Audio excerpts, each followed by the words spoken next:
This one's for you. Monday, June 13th, here in the studio. I'm Tess Mellis. Alongside me, it's the bearded one. It's Trey Kirby. Hey-o. Hey, yo. Oh, also, the international man of mystery, it's Leigh Ellis. Friend. You moved, man. Leigh got taller in the last 3 minutes. That's what rehearsals are for, but I guess it didn't pan out or tilt it. Camera joke. All right, and the man making the magic happen. It's JD. Hello. There he is. Hello. Yeah, for podcast listeners, Leigh was slightly out of frame when we went to his ISO there. There we go. Well done. Perfect headroom. No Skeets today. He's on his way back from running a marathon in the beautiful state of Washington. A marathon he ran in 2 hours and 54 minutes. Wow. Bloody fast. He's actually running from Seattle to here today. It'll take a little bit longer, but he's going to make it in less than a day, I think. Yeah. Pretty cool course, too. I looked it up. You've got to run through a tunnel for several miles, so you have to wear a headlamp because it's so dark. Wow. And a lot of people do their PBs, their personal bests on this course because it's kind of a slight downhill.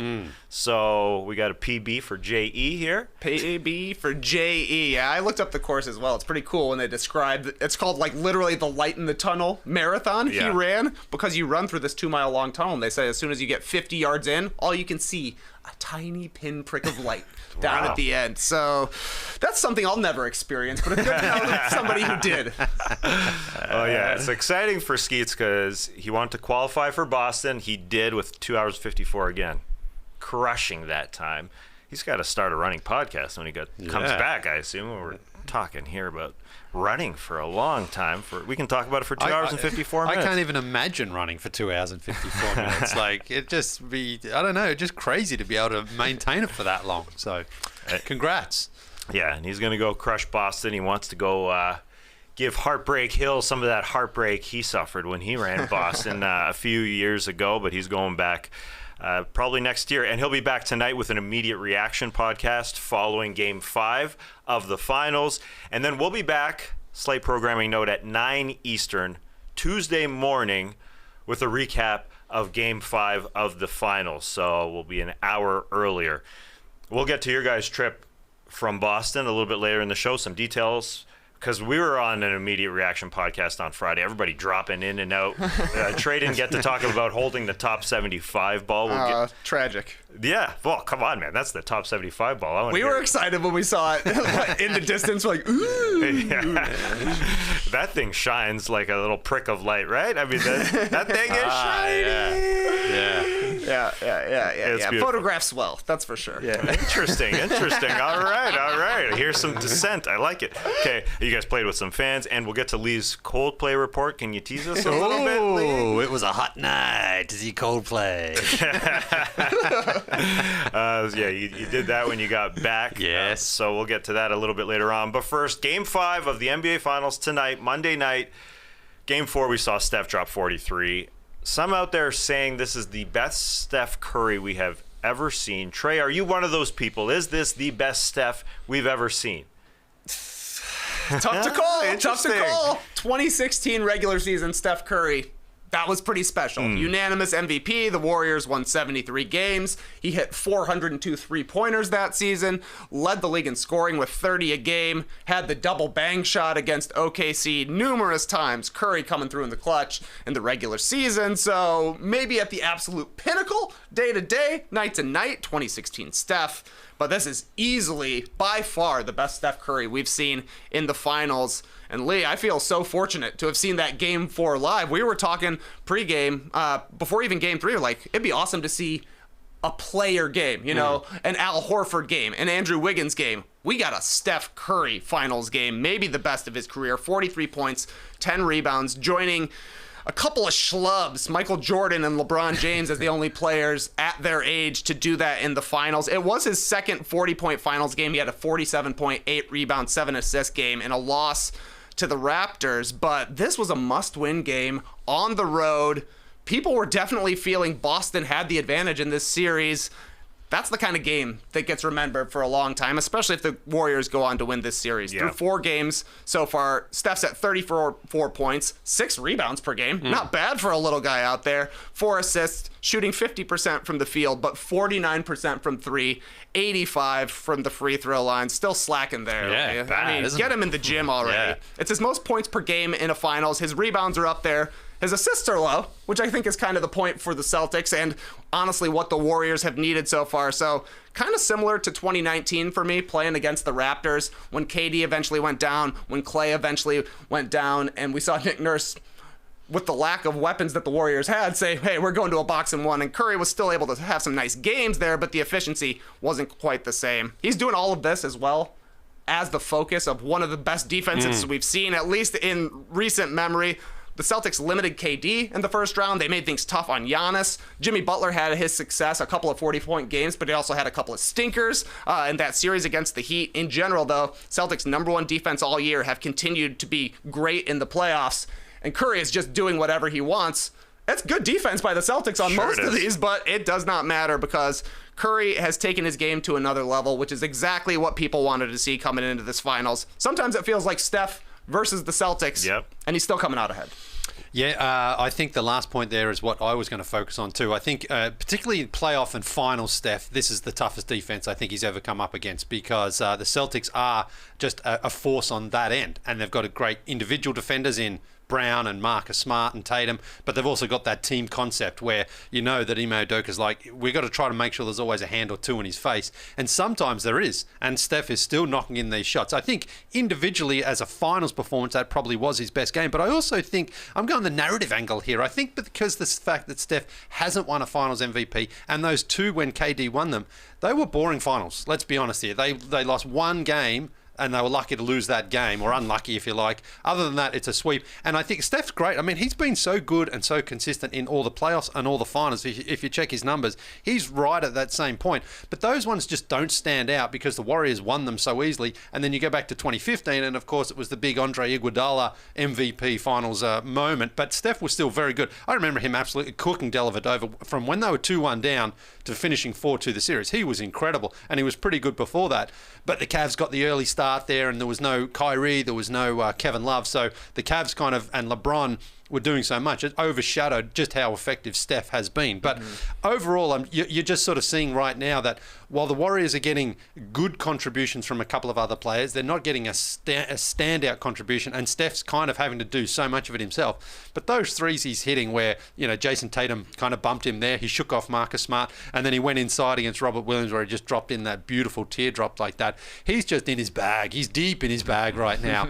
And but he also knows they need all this from him. You know, that's the thing, is this is not like it's like, well, you know, they're running away with games. They need him to do this. And again, when you're down on the road, basically series deciding almost game there in game 4, and he comes and puts that performance up. I mean, for me, yes, that was the best finals individual game. But the best Steph, I think, is still the 2016 regular season one where he just changed the game that season. Just unfortunate they didn't go on to win the championship. But, man, to see it in person, and you know, I know I've referenced it a few times, but that quick release, when you see it, it's like how he's able to get the ball in his hands and away, shooting it while there's big 6'8", 6'10" defenders coming at him like that, and these aren't even touching the rim; they're going straight through. It's incredible to watch. So, fantastic stuff. And I mean, he's just playing.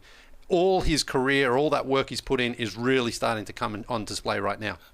All the focus of the Celtics defense, the best defense in the league, is on Steph.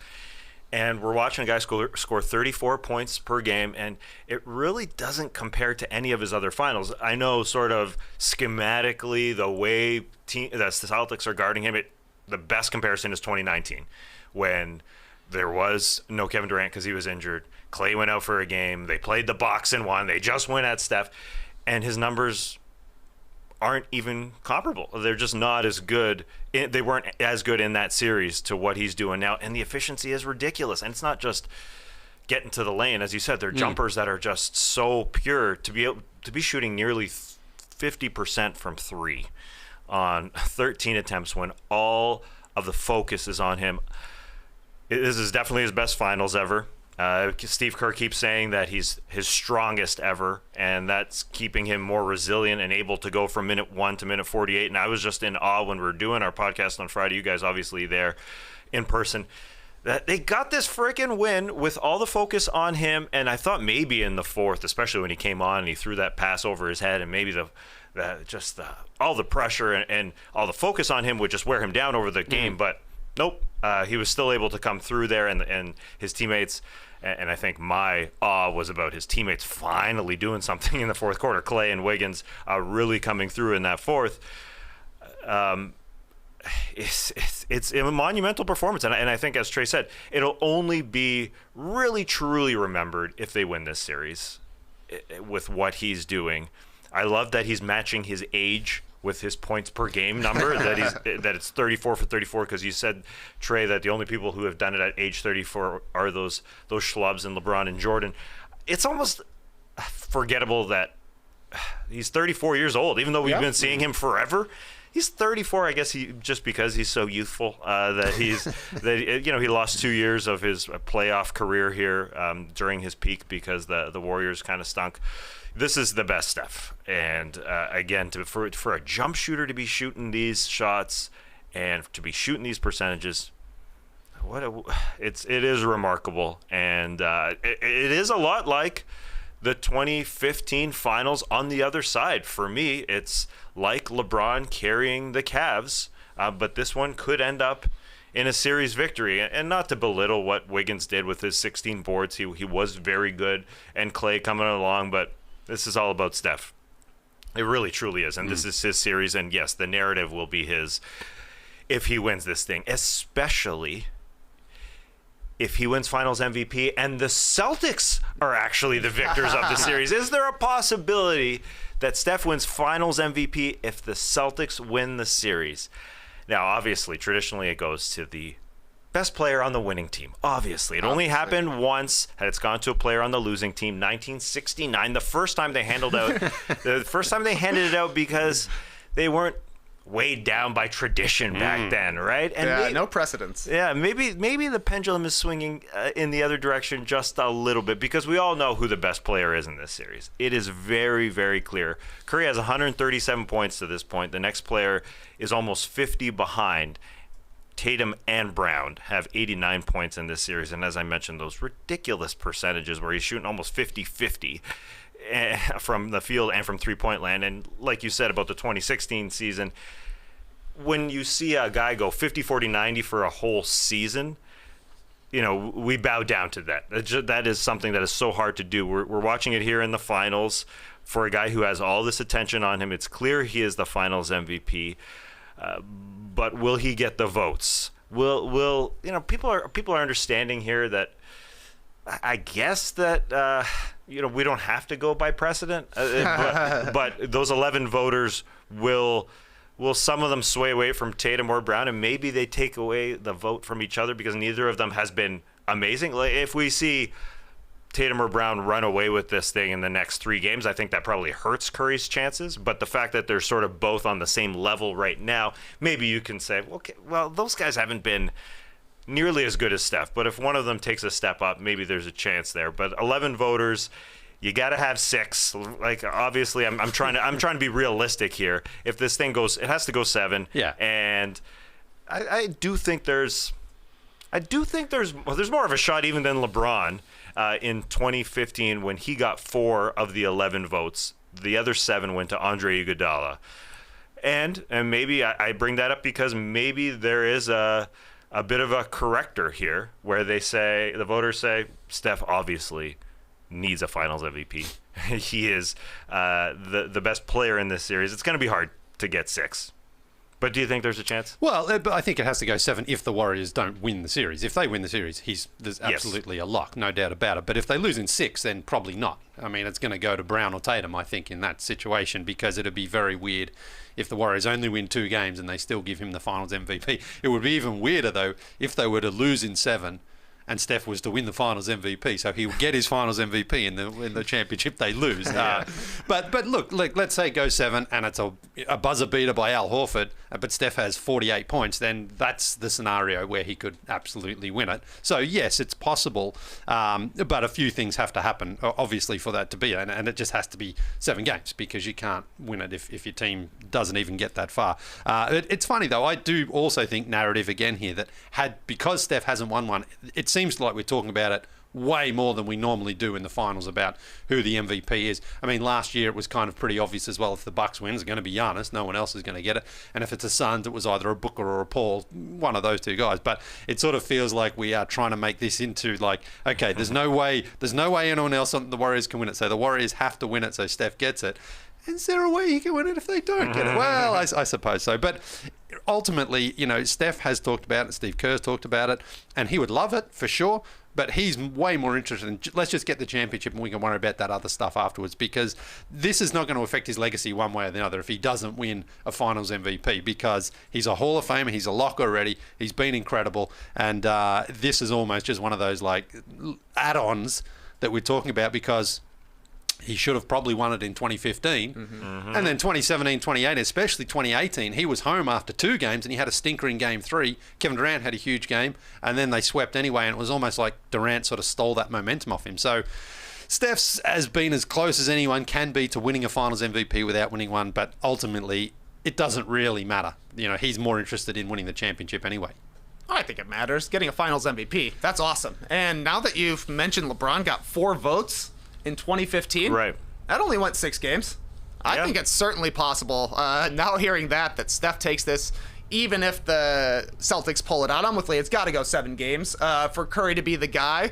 If he has another 40-point game, if we don't see a 40-point game from Brown or Tatum, they kind of haven't really separated themselves from each other, so they can certainly split votes. You could see Curry getting 5 votes, 4 to Brown or Tatum, and then 2 to the other guy. It's not out of the realm of possibility, and I think he would certainly deserve it. He's led the game in scoring in every single one of these games so far. He might be breaking the finals record for 3-pointers made tonight. He's only 7 away from tying his own record, so he's going to have the stats to back it up. It's a question of, will he get the wins, and will any of the Celtics kind of seize the day as, I'm the guy who's for our team. Like Tatum, if he goes out and has a 40-point game, I think he takes the lead. If Brown has a 40-point game, he takes the lead for the Celtics. But right now, they're kind of neck and neck, with Curry sitting head and shoulders above them. Anatomically correct for you right there. But I would love to see it. I would love to see the Celtics win the finals and Steph still win Finals MVP. I don't think people would be that upset about it. They'd be like, we got this one right. And it would be like a little bit of a badge of honor, I think, for the voters. Yeah, it would be good to buck tradition and vote for the best player if it's a very, very close series when it comes down to the end of it.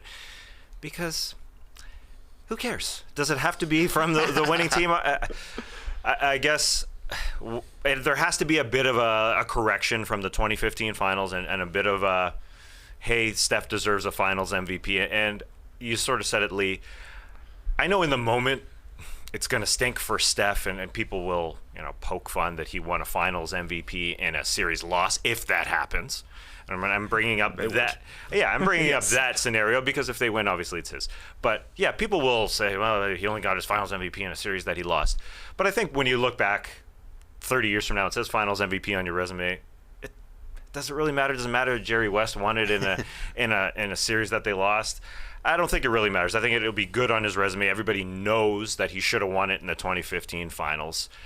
I was part of that, the group that was in awe of Andre Iguodala, but nothing happens on this roster without Steph Curry being the gravitational pull that he is. So the voters may want to just correct it and put something on his resume, and I think that would help. Just a quick look at the stats with what Tatum and Brown are doing. I said the total numbers, but if you look at points per game, they're averaging 22 each, and Steph is averaging 34. Yeah. So that could help sway it for Steph. Just when it's that monstrous a gap, that's a big game. Yeah, but I think that's also reflective of the series. The Celtics have gotten way more contributions from their second and third and fourth guys, whereas the Warriors Clay had an okay game, but they lose in game 3. And then game 4, Wiggins, has a very important couple of possessions late. His stats look okay, but certainly no one is like really that support the support help that Steph needs to sort of carry the team at some point. He's having to do it all, and it feels anytime he goes to the bench, it's like, what's going to happen here for the Warriors? How are they going to sort of generate some offense? It's been okay, but not like if Brown's on the bench and Tatum's on the court, the Celtics still feel a little bit more in control than the Warriors do when their star player sits. But look, Steph is, it's great to see him out there playing the way he is doing this right now, because it felt with those 2 Kevin Durant championships, they're legit. I'm not putting any asterisk on them, but it didn't feel like they were tough. This one's going to feel like he's really, really going to earn this one if the Warriors do it, because this is a great defensive team. This has got really good players out there, but Steph is just showing he's better than anybody else right now, and it's awesome to see. Yeah, the 2 Durant finals, you said it earlier, only 1 loss for the Warriors. Yeah, and that was like those are good teams. Yeah, good teams. Yeah, Richard Jefferson coming out recently and saying we couldn't beat that team. Yeah, as a member of the Cavs, we couldn't beat that team. They lost once, and it was a gentleman's sweep in the. What was the loss? I don't remember. It was Game 3 of the 2018 finals in Cleveland. I think it was the game where they shot 1 billion threes. The Cavs setting records there with J.R. Smith. I'm sure they scored 49 points in the first quarter, because I was in Cleveland, right? And I was talking with our travel person at Turner to be like, am I flying back to Atlanta tomorrow or over to Oakland? And after the first quarter, I was like, I think I'm going home. No. I said the opposite. I said I think we're going to Oakland, but then the Warriors came back. But anyway.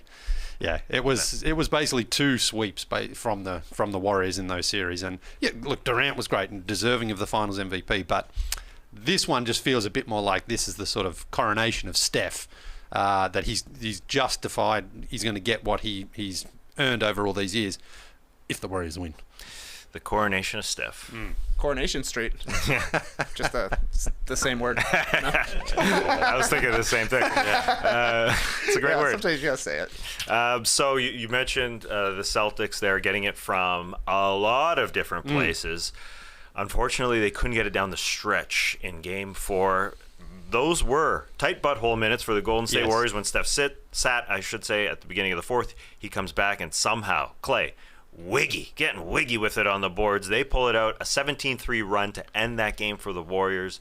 Celtics must feel like that one got away. Late game execution, not great in that one, Leigh. So are you worried about their late game execution going to Game 5? Well, that game, absolutely, they were terrible. But go back to Game 1, they were incredible. Hit the 9 threes in the 4th quarter. Game 2, blowout, so it wasn't really a chance to see it. But Game 3, I think it was actually really good, the way that they resisted that Warriors push. And they did close out the game in pretty convincing style. So through 4 games, there's been 3 games where they've had to show up in the 4th quarter, the Celtics, and they just didn't really do that in one, which was Game 4. And that was obviously, a huge change in the series, because the Celtics could be 3-1 up right now trying to close it out. So overall, I think they're fine, because they did close out Game 1 on the road as well, where they were down 15 points in the 3rd quarter. Now, is Al Horford going to hit those threes and Smart and White? Maybe, maybe not. But I think the Celtics should not feel in any way that they can't go out there and execute. What I did notice about Game 4, something I haven't seen very much in the series at all from the playoffs from the Boston Celtics, is all of a sudden that ball either moved around too much or it stopped moving around. Guys are almost like, I don't want to shoot, I don't want to miss, and feel the groans from the crowd. And so that's something I think is more just like, we're on the brink here of doing something, and they did get a little bit tight. Now, hopefully, Udoka's had a couple of days to sit down and say to the guys, listen, we got to just keep moving that ball, and if you're open, you got to shoot it, because that's what has worked for us. So I don't think the Celtics should look at this and just think, well, man, we can't close out games, because they have shown that in the playoffs, and especially in the series, they can do it. They just didn't do a good job of it in Game 4. But the stats are very, very good for them in the 4th quarter of this series. Their plus minus is a +8.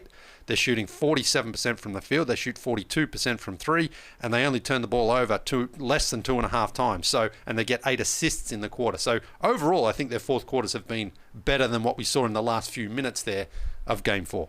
Trey, do you think this late game execution in Game 4 is a worry going forward, or are you with Leigh? I do think it's a worry, but I'm more worried about Celtics taking care of the ball for the entire game, fourth quarter included. Like, those fourth quarter sets sound pretty nice, but that certainly includes that awesome Game 1 that they had. But I think that that's also a fair point to bring up. Like, those could have been crunch time minutes if the Celtics hadn't completely blown out the Warriors. You know, they were in an adverse situation going into that fourth quarter, and they definitely bounced back and showed up there. But you've heard the stat a million times. Brian Windhorst, chief among them, brings it up. If the Celtics turn the ball over 16 times, they're 0-5 so far in the playoffs, with 15 or fewer turnovers, 14-3. So the key for the Celtics, as always, you got to be an ensemble, not the soloist that we've seen.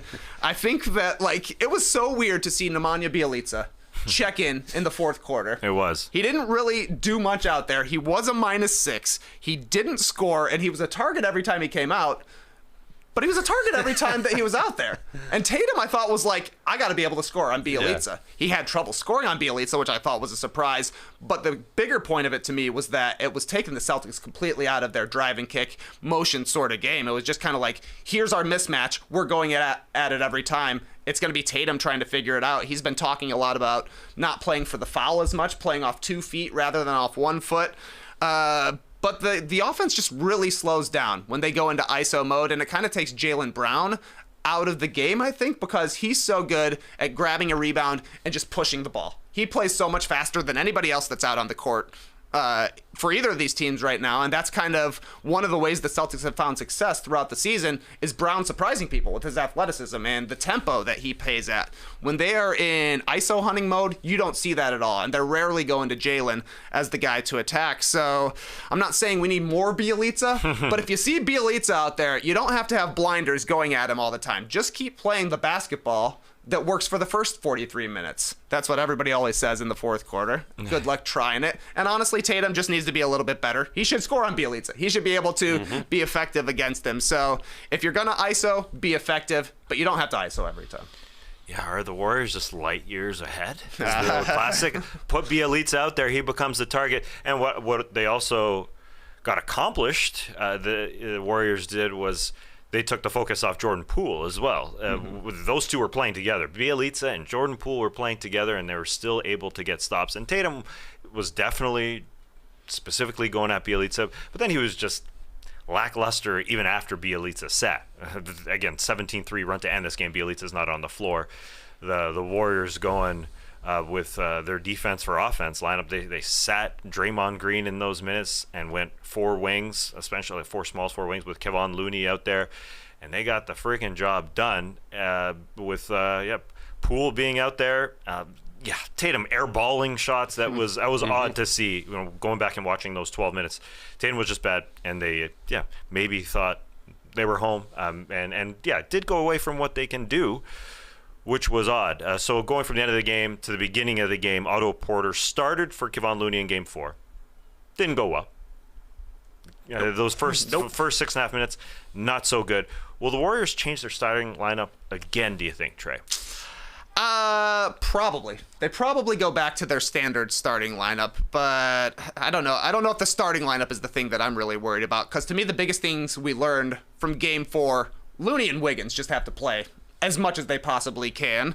Kerr said that everything is on the table rotation-wise for Game 5, which basically means if Draymond can't score, we're going to sub him out if we absolutely have to. So they got 3 options for their starting lineup. Same as Game 4. They could go Wiggins, Porter, and Green for their front court. Bring Looney off the bench, have him available for more second-half minutes.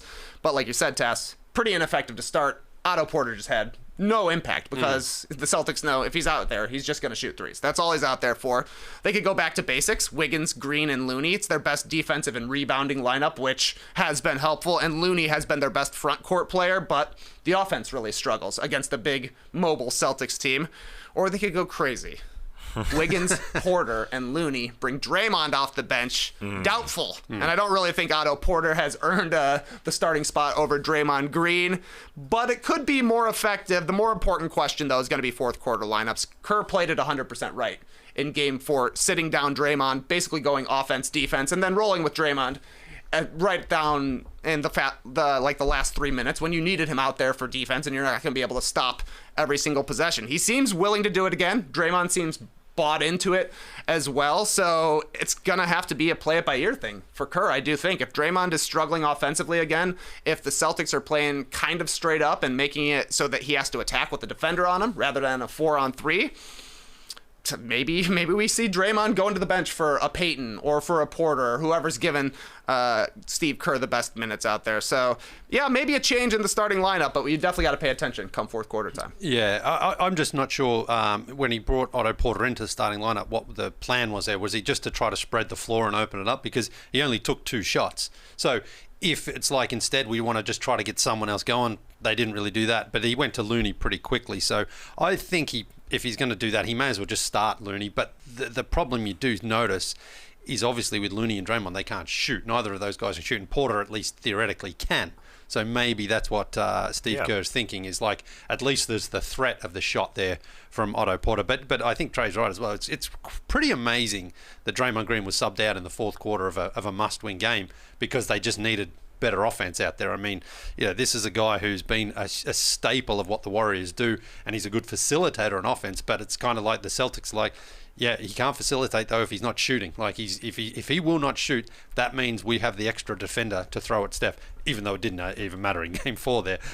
So I don't really think it did anything to have Otto Porter out there. So I think you probably just go with your better lineup, and I think Looney is better there. But then you've got the quick trigger if you need. Bring in a Porter or even a Jordan Poole at the start or early on, because at least those guys again have the threat of scoring and shooting. Jordan Poole's minutes have been okay in this series, but it's always a little bit, you're a little bit worried that he's going to get too hot or take too many wild shots out there. So he doesn't have tons of options. Gary Payton coming back, I think, is at least good because they know they've got someone defensively they can throw out there. He didn't really score all that much in game 4 there, but I think his defensive presence is at least a little bit more flexible, a little bit more mobile. So I think ultimately he just starts Looney tonight, I think, and then a couple of minutes in, if they need something, they throw in Porter Jr. then maybe. I think it's all about Steph, really, all these lineup changes, because it's just about not having so much physicality on him the whole time, because they're just playing off Draymond Green, and they play off Looney as much as possible. Now, Looney hurts them on the offensive glass. There's no doubt he does a great job of that, but it's the worry about Steph being the guy having the Warriors backpack on his back for the first quarter, the second quarter, third quarter, and then the fourth quarter. It's just, it's a lot of work. So they just wanted to open it up a little bit, I think, in those first few minutes. They haven't been starting well. It happened again, obviously. Porter, his first quarter minutes, not good. The team only had 2 rebounds in those first 6.5 minutes. And the first possession, Otto Porter had to come on over, stand in the middle, and play D, and he did not do that. Celtics had an easy basket down the lane. Then Looney comes on, 4 rebounds in 2 minutes, and you have to put a body on him, even though he's not a scorer. He's doing a great job, and maybe this is another Warriors light years thing. Robert Williams starts. In this one, Looney was on the bench in Game 4. When Robert Williams goes to the bench, then they bring on Kevon Looney, and that guy can just suck up every rebound as he did.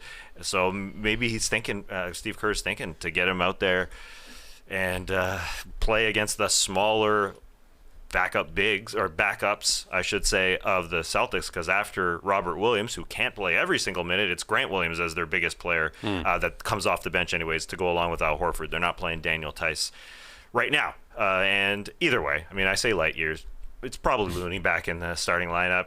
28 minutes, even as a guy coming off the bench, he just has to play because he gets so many rebounds. But the Draymond Green worry on offense is real. They're playing off him, and then they're challenging him at the rim, and he had some Ben Simmons in him. Oh, absolutely. Definitely. He didn't want to shoot, but he does do good things on offense. Sometimes he's trying to push it. You mentioned Jaylen Brown pushing it. Green is trying to push it for the Golden State Warriors and get the Warriors into their set, and he did have 8 helpers and 9 boards in this one. Sometimes it's a little bit out of control, but he just has to see one go in, I think, and not be just a dunk. Well, he's going to have shots. They're not going to guard him. They're still going to be open, so I guess take him, at least if they're open. But the defensive end is where Draymond has to continue to make his impact. You mentioned the rebounding numbers in the first quarter. It's not Otto Porter giving up the boards to Robert Williams. Robert Williams was just out-jumping Draymond time and time again for boards, and it was second chance points every single time. So Draymond has to be a menace defensively if he's going to be the only big guy out there. And I guess Robert Williams' health is a huge question for this game. Once again, we never know if he's going to play until right at game time. He went off at the end of game 4, re-aggravating his knee injury, it seemed. He'll probably be back, but what is he going to be able to give him? And will the Warriors be able to take advantage of a hobbled Williams? They haven't yet. Anytime he's been on the court, he's been probably the best big guy out there, dominating the paint. But he can't play every minute, and maybe he'll be slowing down. You would think the Warriors would be able to take advantage of him somehow. Yeah, he has been great when he's been on the court, just at the rim, contesting shots, blocking shots, making guys think about it when they go into the paint there. But that's the thing. Draymond sort of getting his body there, but Robert Williams, just that young athleticism, is able to jump over him. He had 4 offensive rebounds and 12 in total in Game 4 there in only 31 minutes. And I just thought his impact was even better than that. And he's really shown, that he's an important factor on this team. So, his health, he's day-to-day, again, questionable, probably going into tonight. He seems like that almost every game in the playoffs here. So that'll be huge for the Warriors if he either doesn't play or is limited in his minutes. Yeah, he's definitely been effective. That's why they played him 31 minutes. That's the most of the finals here. They're playing him as much as possible. And as you noted on our Friday podcast, Trey saw him go off in those last 3.5 minutes. I'm sure they would have loved to have him out there for his last 3 minutes to put him over 34 minutes. That's a lot of minutes for a guy who's obviously injured. And speaking of injuries, Draymond Green does a great job of being physical with the Celtics. In the first quarter, it looked like he injured Jaylen Brown on a monstrous screen, and Jaylen Brown was limped away from it. And I know everyone is bruised here, but that was a quietish Jaylen Brown game. So Draymond did a decent job on him, taking away his right hand, and we'll see what happens here in Game 5 as the Celtics should bounce back because they're so freaking resilient. I think Game 4 was our best game, but we're going to get a doozy in Game 5. I'm sure we're going to get a decent one. I would hope so. I see the stream team is all over us for not even mentioning yet that tonight's Game 5 is pivotal. It doesn't actually feel pivotal to me. I mean, by definition, 2-2, it's got to be a pivotal game. But it doesn't feel like the team that wins tonight is definitely taking control of this series. It feels like we're going 7 no matter what happens tonight. The Warriors have lost 1 game at home so far in the playoffs. It was against the Celtics. The Celtics are still yet to lose back-to-back games, so you would think maybe they got a little bit of an advantage. But do you have an advantage when you're the road team playing on the finals? I don't know. That's why it is pivotal, but it's too early to pivot. It's too early to pivot to me. I don't know. It doesn't feel the same like that. It's like we go on 7 almost no matter. I hope we go 7 no matter what here. But crazy stuff, man. Wow. I'm with you. Doesn't feel pivotal.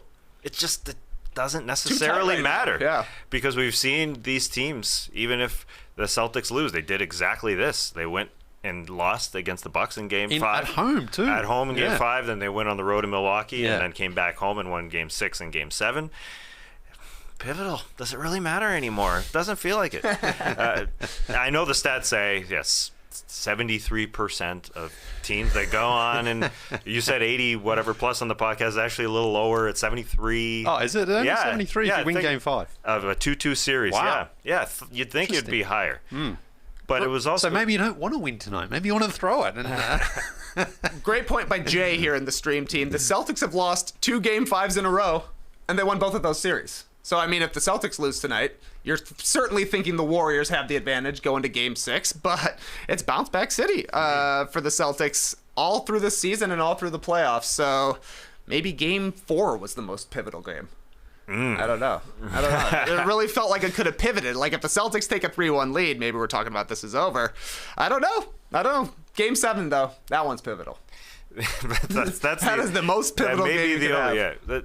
I think we can scrap pivotal. I think we've scrapped the pivot foot in the NBA as well. It doesn't really matter. Travels all over the place. You saw Steve Kerr pissed. Peyton Pritchard wasn't called on the pivot drag. Pivotal.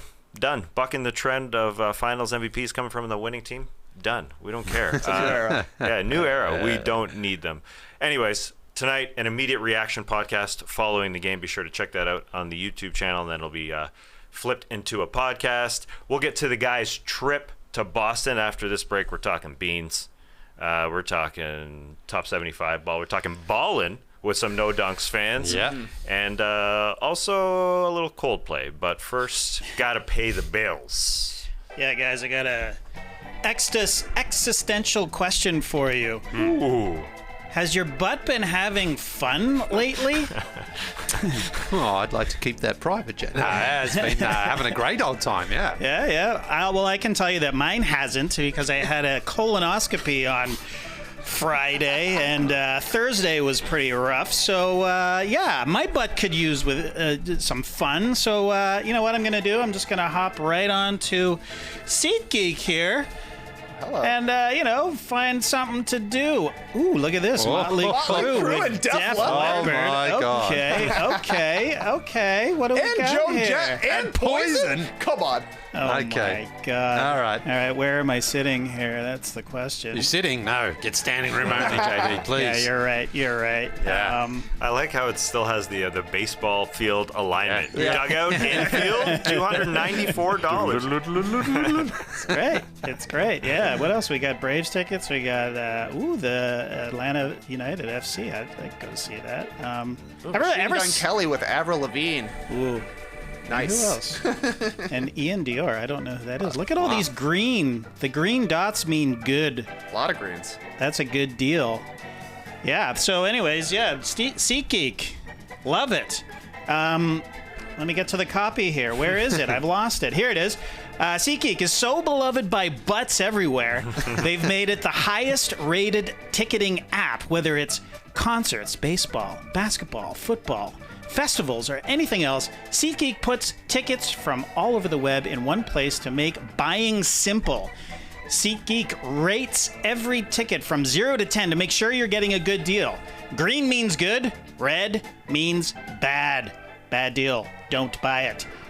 If you can get $20 off your first purchase with promo code NODUNKS at SeatGeek.com or on the SeatGeek app. That's promo code NODUNKS for $20 off your first SeatGeek order. SeatGeek. Get your seat in a seat. Download the app today. Life can be overwhelming and many people are burned out without even knowing it. Symptoms can include lack of motivation, irritability, fatigue. Ever heard of them? I have. I have had lack of motivation, irritability, and fatigue. We associate burnout with work, but that's not the only cause. Any of our roles in life can lead to us feeling burned out. BetterHelp Online Therapy wants to remind you to prioritize yourself. Talking with someone can help you figure out what's causing stress in your life. BetterHelp is customized online therapy that offers video, phone, and even live chat sessions with your therapist, so you don't have to see anyone on camera if you don't want to. It's much, much more affordable than in-person therapy, and you can be matched with a therapist in under 48 hours. Right now, our listeners get 10% off their first month at betterhelp.com/nodunks. That's betterhelp.com/nodunks. Pretty excited as always for the Helix ad read, even more so than normal today, because I'm also going way off the script here, JD. I hope this is okay, because I want to talk about my own personal recent experience with Helix, because I was one of the lucky ones a year or so ago when they sent out a mattress to a couple of us here, and I got one, and it was so good. And then recently, my wife and I decided we've sort of moved some things around the house. We've got some people coming over to stay again. You know, it's been so long. So we decided, let's put the good mattress down there for the guests and let's get ourselves another brand new Helix mattress. Went online and I ordered the king size. And I got matched with the Helix Dusk King. Medium firmness, good for stomach sleepers, which I am. You know what though? After a couple of weeks sleeping on it, I was like, it's actually a little soft for me. My wife is fine. She's like, she doesn't really care. She's like, it's fine.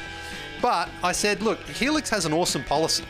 You get 100 nights free to try this mattress out, right? Risk-free.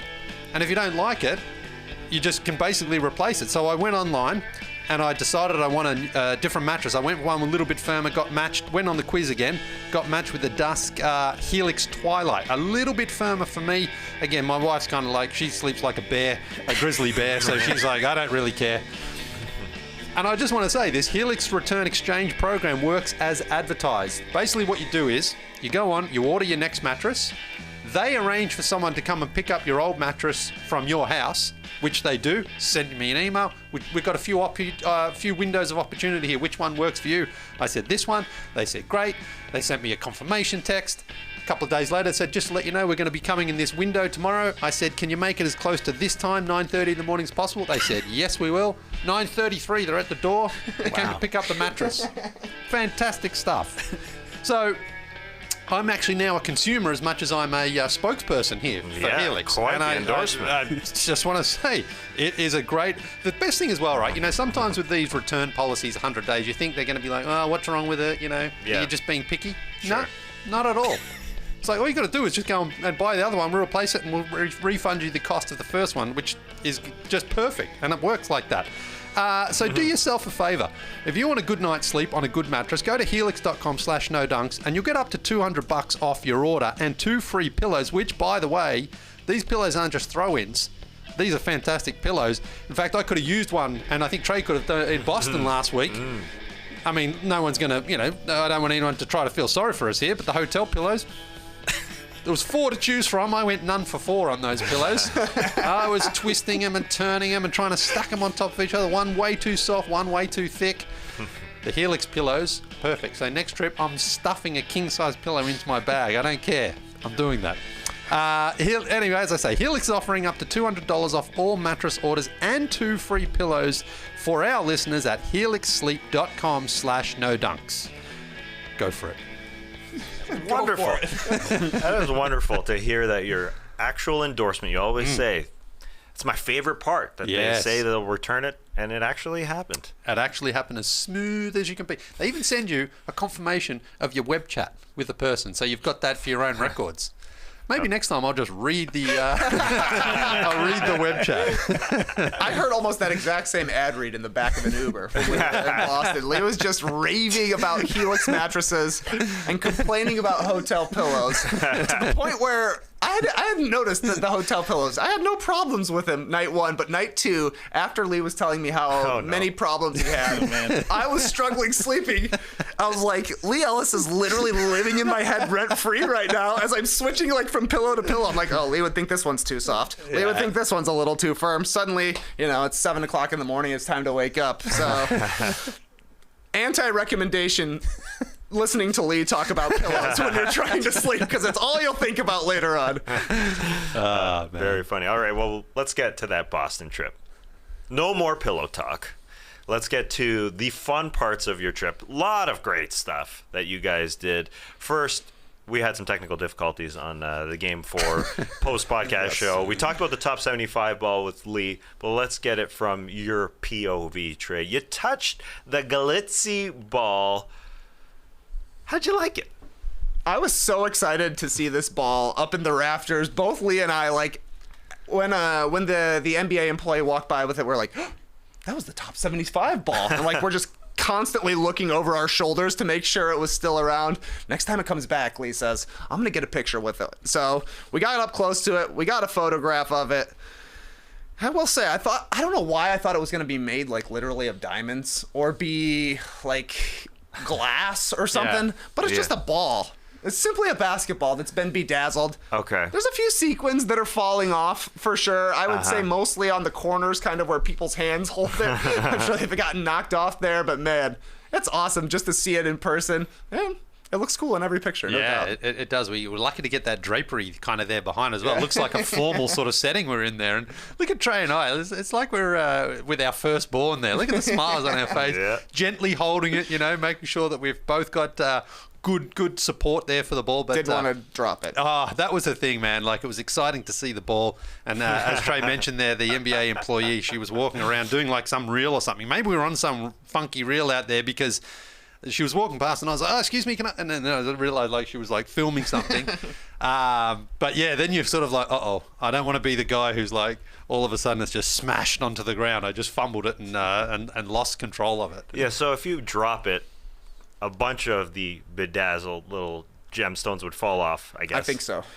But is it a regular ball and then some artist did that precisely? I mean, is that what possible. they did? I think so. One by one. It is a regular ball. I think you can see orange on the side. Yeah. Ah, interesting. Yeah. And do you think there's more than one of them, or that one's just the traveling man? The traveling ball? That's the Stanley Cup. You think of? I suspect there's more than one. Yeah, I would guess too. Yeah, I'm on team more than one, but you can tell this ball's been handled a few times. So I do feel pretty confident that we have touched the same NBA 75 ball that some of the real celebrities out there have touched, but probably not all of them. Yes. I think so. I think so. Thank you for the report. Yeah, full ball report. Wanted all those questions answered. Now they have been answered. All right. From the top 75 ball, handling that ball, to actually handling real basketballs. You guys balled with No Dunks fans. How did that come about, Leigh? Well, basically, someone slid into the DM. Look, we were there, and someone said, hey, go to these courts if you want to go for some pickup ball. And so we went and picked one out, and I just said to Trey, all right, let's just go. We took some Beantown Boys shirts there.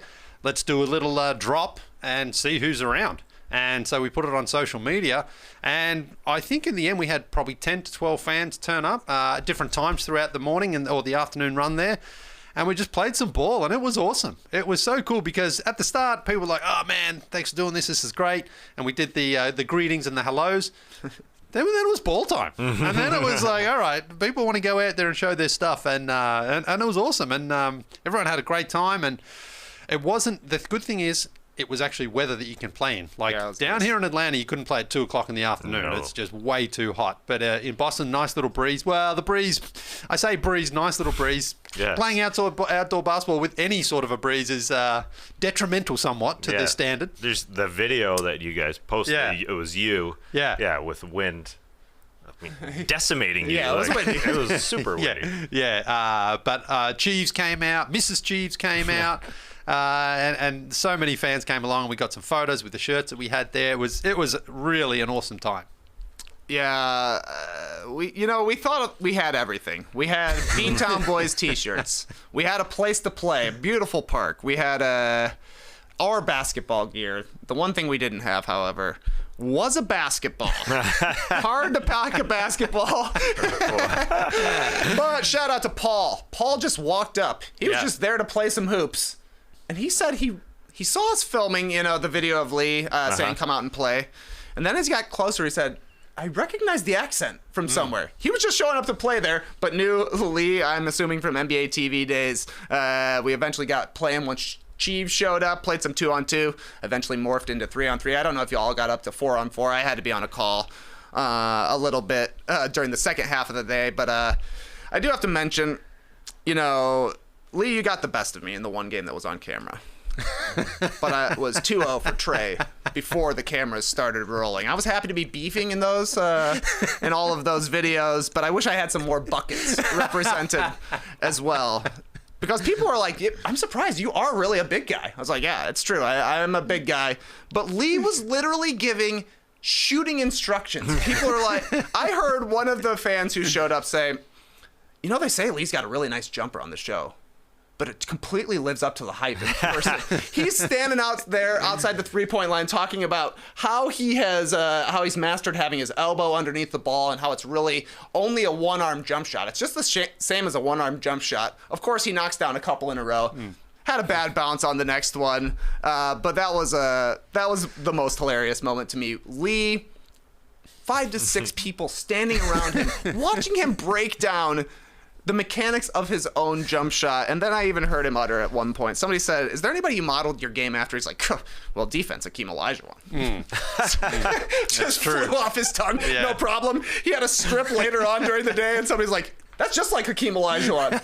It was too good. It was a really, really fun time. So we're gonna have to do it again. Oh yeah, at some point. Absolutely. No, it was Hakeem so. Olajuwon. Well, you got the strip. Steph on offense, Hakeem on defense. The greats. Well, and I actually, because Mrs. Cheeve didn't turn up until a little bit later on, I had a couple of blocks on Cheeve there that weren't on the camera. Unfortunately, I got one of them there, but. Yeah, that's the thing is you don't want to use all your good plays when there's no one rolling. You got to try to save a couple of them because Trey's right. He won the first game, but unfortunately, there's no documented evidence of it. Preseason game, unfortunately. That's right. Yeah. We did have a great moment though. Right before I had to hop on a call, we got a honest to goodness wedgie, and everybody went crazy when it happened. Because can you imagine if a wedgie actually happens out here? I think it was Samir who took the shot, second from the right there. But as soon as it wedged in, It was a deep one. Oh, yeah. So we had quite a bit of time to set up a photo here, and I love to see Samir and Sebastian praying to the Wedgie gods. That was a hilarious part of this photo. Well, I think that is poetic there because Samir was the one who suggested this court. So, that's what you want is like he knows maybe the Wedgies are, they just work in that court there, the softer rims. I'm not sure what it is. But, yeah, it was everyone in that moment just celebrated the Wedgie. It was a great shout. Had to go and get the camera, set it up on the tripod there, and what a fantastic moment. And it was tripod, legit. That's good. The thing. It was legit. Like, because I thought as soon as we posted, people are going to be like, they just did that. They set that up. But no, a legit wedgie. Not during gameplay, but doesn't matter. It was legit. Great photo. Yeah. Great photo. So you packed a little tripod. Yep. You packed a lot of shirts. A lot of shirts. Can't pack a ball. Ran out of room. I'm with you. And lucky Kathy was there to film everything. You had a camera person. Happy Wedge came through in the clutch for sure. Oh, yeah. Big time. Good stuff. Yeah. That was great. That was great to see that. So check out our social media accounts for Trey rebounding, not scoring, I guess. I mean, I think he scored. Just putbacks, though. Just putbacks. Also, you guys did a little coffee sipping. Oh, yes, we did. Yes, we did. Marty, big fan of the show. Long-time fan. In fact, Tass, I think you're the one who's spoken with him on social media. Yep. He invited us out for a tour of his warehouse there, his coffee warehouse. And my God, I thought when Trey and I caught the taxi over there, we were like, I'm not sure how long we'll be here, maybe 20 minutes, half an hour. Nearly 2 hours later, Trey and Marty were just... Trey asked every question you could possibly want to know about the coffee roasting, coffee grinding, coffee making industry, and it was beautiful to watch. Talk about wishing we had someone to roll on that. I mean, that would have been great. That's a whole new podcast right there. Real bean talk. Oh, man. And, these are not just beans like, just ship them in and we'll just grind them and send them out or anything like that. These beans are coming from all over the world. They've all got a story to tell. And it was great. Marty did a fantastic job there showing us around. And Tassie, good news for you. Yes. Because Marty was generous enough to actually send us or, pack me with a couple of packs of beans here. Because you've had some before, the Buenos Aires ones. We don't have any of those, but we've got some from Rwanda there. And where are the other ones here from? It looks like you got a seasonal blend. Yeah. Chocolate, cherry, and what's that bottom? Chocolatey. I think they've all got a bit of deliciousness, I think it says. Sure. I mean, Leigh could read it, but then he would have to turn it around. Okay, so which one are we looking at? Yeah, it just says deliciousness. Yeah. Oh, they put it in there. Yeah. Anyways, you had earlier in the show, you had the Helix endorsement. Yeah. I have had these beans. Yeah. Good beans. Pre-trade coffee coming on, who delivers these beans from Broad Street Roasters. Absolutely delicious, but I had a different blend, so can't wait to try some of these. Yeah. Yummy. And Yummy. And Trey, going into the trip, coffee was fine. He would drink a coffee, but then look at him the day after. He's got the hat on, and he's got the little cortado. He's got the little finger raised there at breakfast. I mean, he grew so much in his coffee experience from that one trip to the warehouse, and it was so beautiful to see. Yeah, you mean grew mentally, not physically. Like I became so big that looks completely tiny. Yeah. I like to think I changed, Leigh. People can change, but when I got back here to Atlanta, I've been drinking straight up garbage coffee since we got back, and I honestly feel disrespectful to Marty. Drinking the bad beans! But now he hooked us up with the good beans, so I got to get my grind on. That was really fun. We even learned what coffee fruit is. Like, I know what coffee fruit is, which is going to come in handy for some ad reads a little bit later. Nice. Very nice plug there, yeah. Deliciousness. Great photo there. Check out our social media accounts for Trey sipping on a cortado.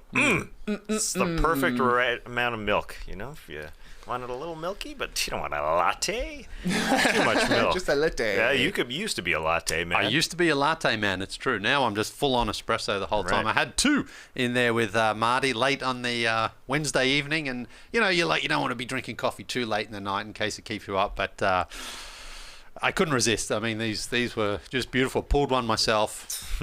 And I drank so much coffee that night that I was running through the pillows in my head again later on. But when you're getting exclusive coffees, I was like, I'm never gonna have a chance to drink this again. So I got to sip down these macerated peaches coffee. They were fermenting all crazy.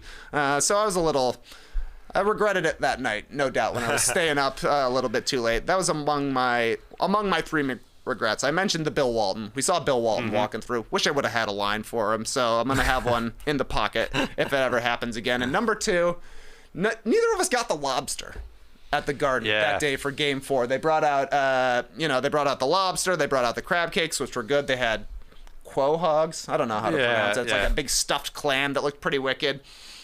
We were thinking at the time, like, we'd already eaten dinner. Lobster is not like a casual sort of thing, you know. You got to throw on a bib, you're cracking, stuff's flying all over the place. But how often are you going to get a chance to eat lobster at TD Garden?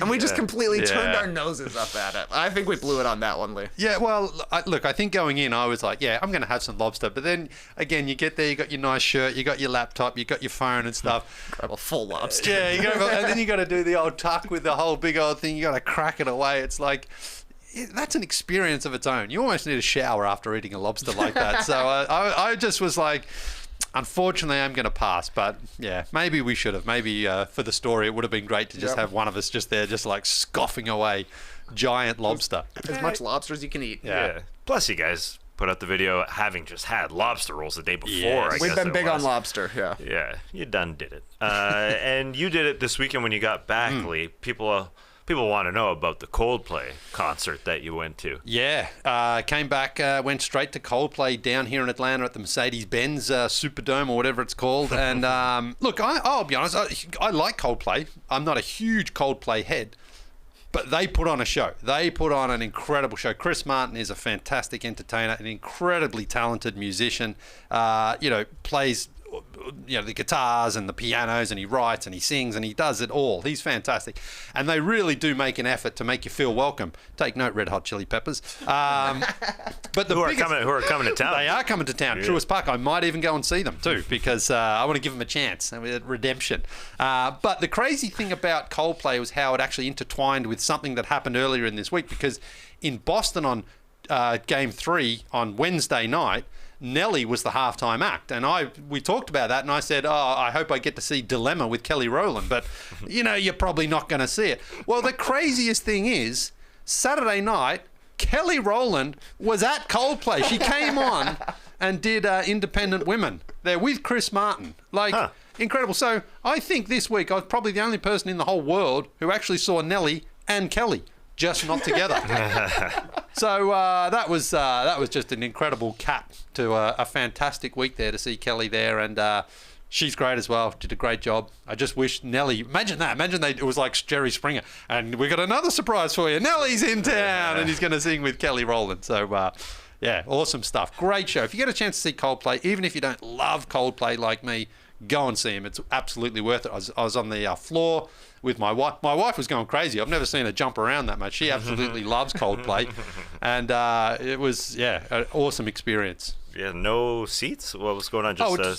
She wanted floor seats. So I was like, yeah, that's fine. Get in the pit and try and love someone. Yeah, yeah. I mean, that's the great thing about being on the floor is you can be one of those, if you want to be right up the front of the stage, but that's a little claustrophobic for me. I like to have a little bit more room at the back where you can still experience the whole thing, but you're not sort of on top of each other. When you're a bit younger, I think that's when you can do that. But no, great stuff, great show. They even opened the roof too, because for the warm-up act, it was closed. And I thought, I'm surprised they don't open the roof tonight. It's not going to rain. It's a beautiful night. Maybe it actually cool it down a little bit. And they did open it for when Coldplay went out there. So, yeah, great stuff. Lovely. Yeah. Lovely. All right, we got to take a quick break. We'll get to tweet of the night after it, but first, got to pay the bills again. One more time. That's what we do here. We've got a Giannis Antetokounmpo video coming out soon. It's a short vid where I patronize the audience about the spelling of his name and the Greek alphabet. I sound a lot like the dad in My Big Fat Greek Wedding. Miller come from the Greek word milo, which is mean apple. So, there you go. When JD wins an award for the editing on it, I'm getting my suit for that award ceremony from Indochino. Because let's face it, it's not going to be an Oscar. Sorry, JD. But it'll be a smaller award show that'll give us like 2 weeks notice, and I'll have to order it that second. And Indochino will make me look good. And I got my stats all up on Indochino's website. It's great because you can take your own measurements at home, enter your info, and they're on the site forever. Mine have been there for years. And then you can add customizations which are all included in the very reasonable price. And when we win that award, I can add something special to the customizations for that event. Maybe get Greek Freak embroidered on the cuff, or the old spelling of his last name on one and the new spelling on the other. Luckily, Indochino doesn't charge by the letter. Ha ha ha ha. There I am being the Greek dad again. Now, you can customize every detail on suits starting from just $4.29 and shirts from just $79. Options for fabrics, lapel shape, button type, statement linings, and more. They've got some nice, relaxed spring pastels, too. If you've got a big day coming up, getting the perfect look is no big deal with Indochino. Get $50 off any purchase of $3.99 or more by using promo code NODUNKS at Indochino.com.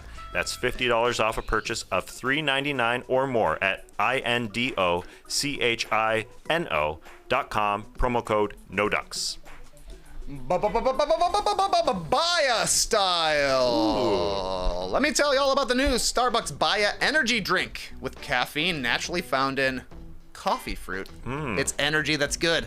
Starbucks Baya is a bevy that's crafted from caffeine naturally found in coffee fruit, as well as antioxidant vitamin C. And I actually know what coffee fruit is now, so it makes sense to me how they're getting the caffeine from it. Inform us.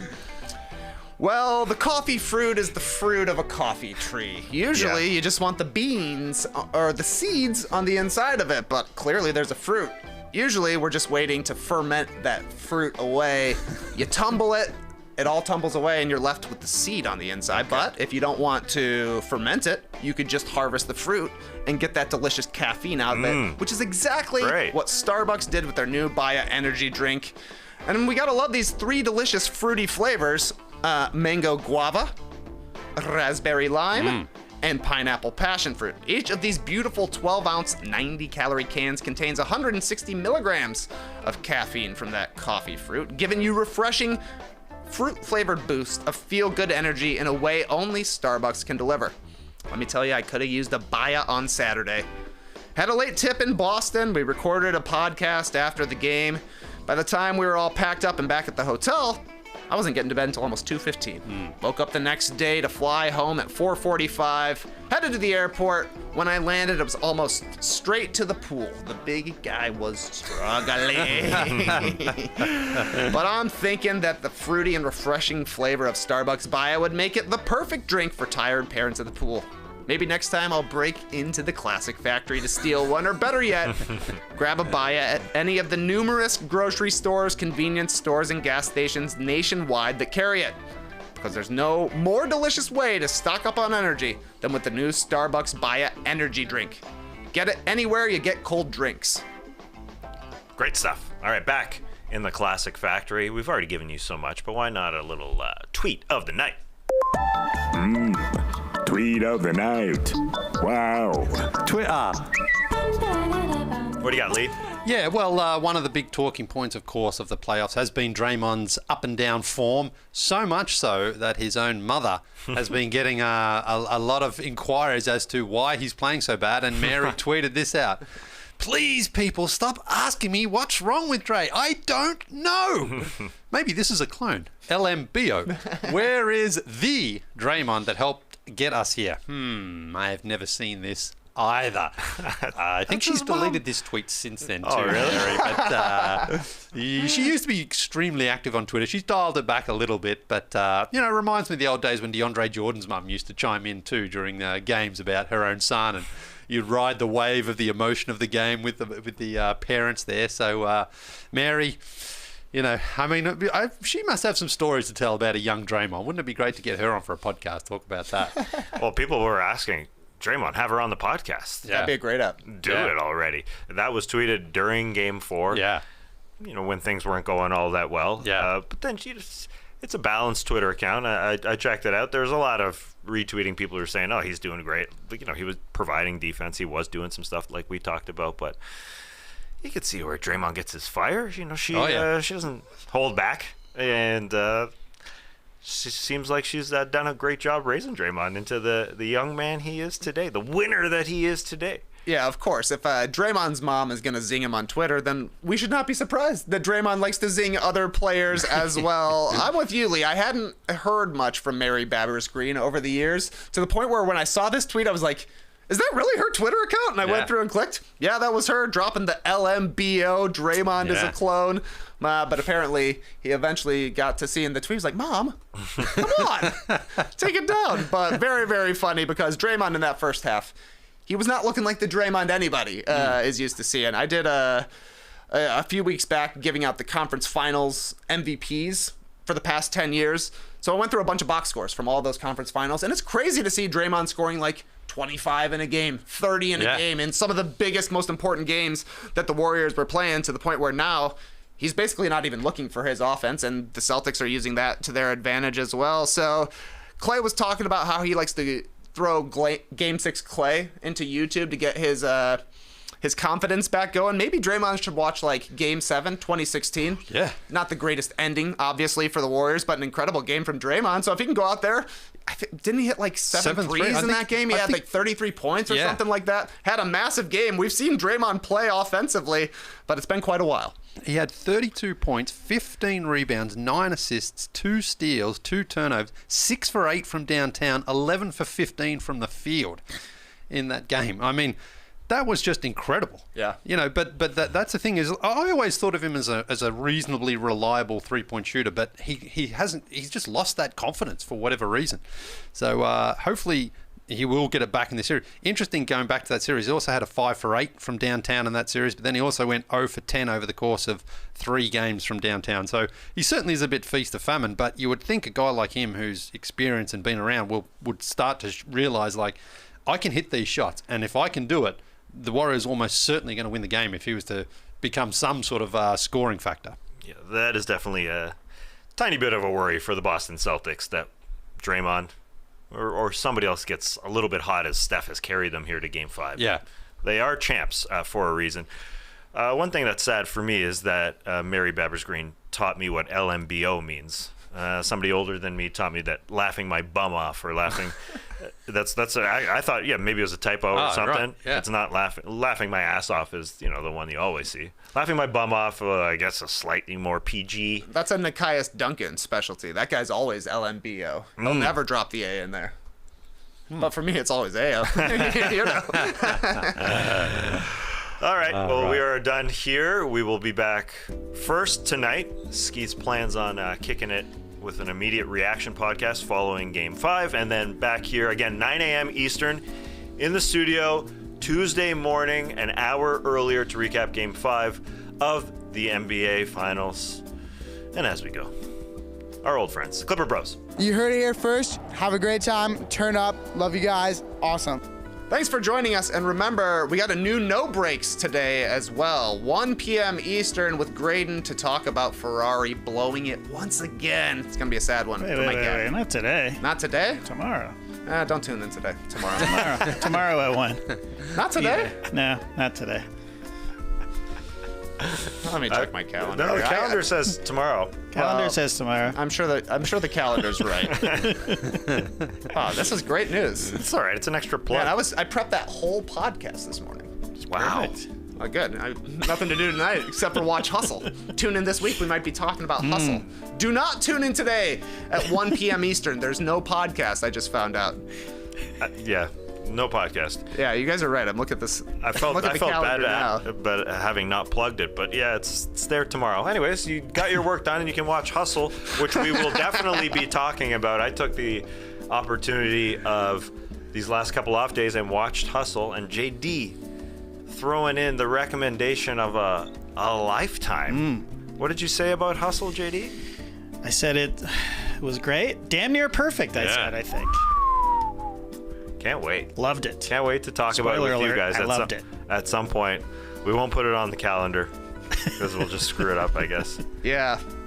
We'll figure it out. Yeah, as it appears here, Tuesday the 14th. As I said on the last No Breaks episode, we will be having a podcast Tuesday the 14th at 1 p.m. Eastern. Any plug is a good plug. Any plug is a good plug. Even if it's the wrong one, doesn't matter. All right, we'll see you tomorrow, folks.